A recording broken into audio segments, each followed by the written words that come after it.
Welcome back. Growing tensions between Donald Trump and the Republican Party in the final weeks of the presidential campaign. 3 weeks to go. House Speaker Paul Ryan, who's had his differences with Trump, now being pressured to embrace a new strategy. Simply ignore Trump. Newt Gingrich is a former Speaker of the House, and he has a new novel out this week, a thriller entitled Treason. Newt, it's wonderful to have you back. Good to see you. No, it's good to be with you, so, as always. You know, Mr. Speaker, I want to ask you, last week we spoke when we were on the Fox Business Network together on the morning show last week, and you said to me, and this interview got a lot of pickup, there is little Trump and there is big Trump, and little Trump is pathetic. Who will we see Wednesday night? I think you'll probably see big Trump. I think when he's disciplined, as he was last Sunday night, he's very, very formidable. And I think that he will probably rise to the occasion. I think he gets out there, frankly, with the crowds, and the crowds get all excited, and he gets all excited, and then he goes off script and he says something that would be fine if, you know, he wasn't running for president.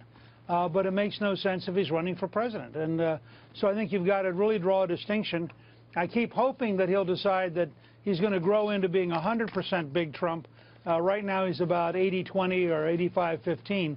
And that last piece of the old private sector, I can say smart alecky things, really undermines his candidacy. It's the #1 reason he's not beating Hillary by 10 or 15 points, is that this particular part of his personality has not matured into being what we want in a president. And I think, you know, his supporters just blow it off because they know he's not a politician. And they prefer having a non-politician rather than the same old corruption is how they see it. Sure. And here's the challenge, Maria. He's already got a tremendous base. I mean, ABC just came out with a poll that said after an entire week of media smears, the total change was 2 percentage points. You, I think, just had a poll that shows he's he's ahead slightly in Ohio, despite everything that the news media did to smear him. So there's a very powerful base there. His challenge is there's another 10 or 15% that would be available. I mean, he really would grow as Reagan did in the last weeks of the campaign. Reagan moved suddenly and ended up beating Jimmy Carter by the largest electoral college defeat of any incumbent in American history. That all happened in the last 4 or 5 days of the campaign. To get to that point, Trump has to appeal to the next block of people. He's not going to lose 39, 40, 41% of the country. They're with him. They loathe Hillary Clinton. They believe she's totally dishonest. They believe any comment about sexuality when Bill Clinton's around is totally hypocritical. So they're not reachable by the news media. But the news media is trying desperately to convince the next 10 or 15% that Trump is unacceptable. And my good friend Barry Castleman wrote a piece on a news media coup d'etat, which is really worth reading, because last Friday, a week ago, the networks devoted 23 minutes to Donald Trump's tape and 57 seconds, all three combined, 57 seconds to the Wikipedia. You look at that bias, that is a deliberate effort by the establishment to undo the work of 14 million Republicans who nominated Donald Trump. Yeah. Well, I mean, you make such a great point, and it's true. You know, I was looking at the Washington Post. I think it was the front cover on Friday, and every story was, or virtually every story was a negative story about Trump. Not one story about the WikiLeaks dump on Hillary Clinton on the front cover of the Washington Post. It actually is extraordinary what's happening with the mainstream media right now in terms of working for Hillary Clinton. I think it would be better off just to describe them as left-wing propaganda. Skip the idea that they relate to the news. The news is the excuse for them to bring out propaganda. The Washington Post this morning has an article, front of its Outlook or opinion section, has an article on the GOP after Trump's defeat.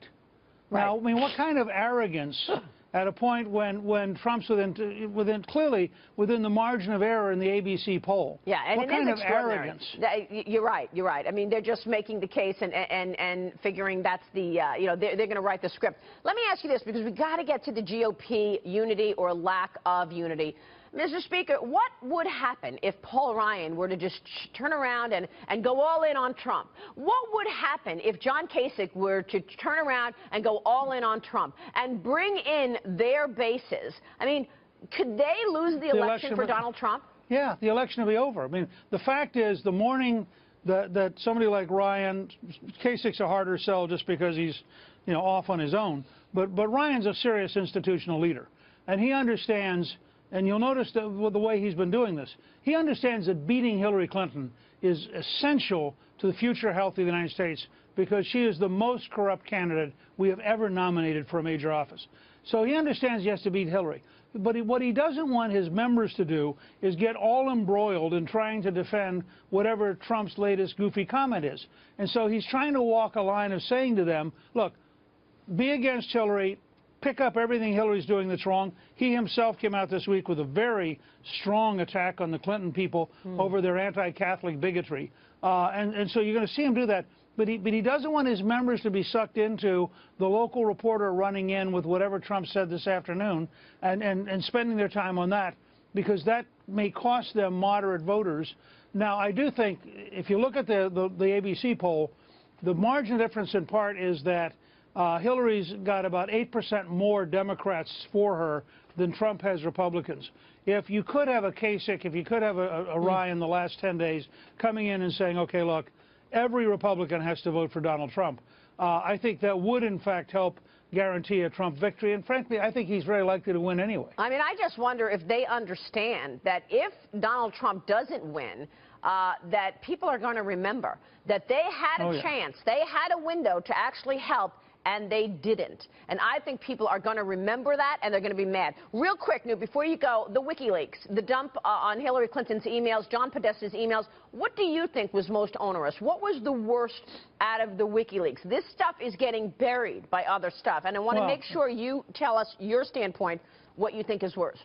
Very quickly, two different things. One was her secret speech to the Brazilian bankers for $225,000, where she says her dream, this is her word, her dream is of a Western Hemisphere without borders. That's 600 million people who could come to the United States.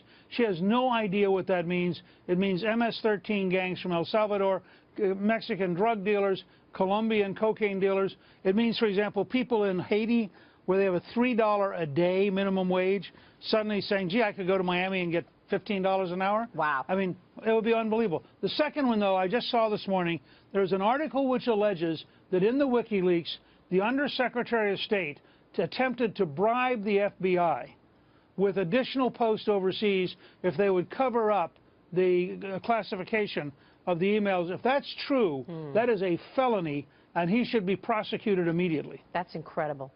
Newt Gingrich, always a pleasure. Thank you so much. We so appreciate your time this morning.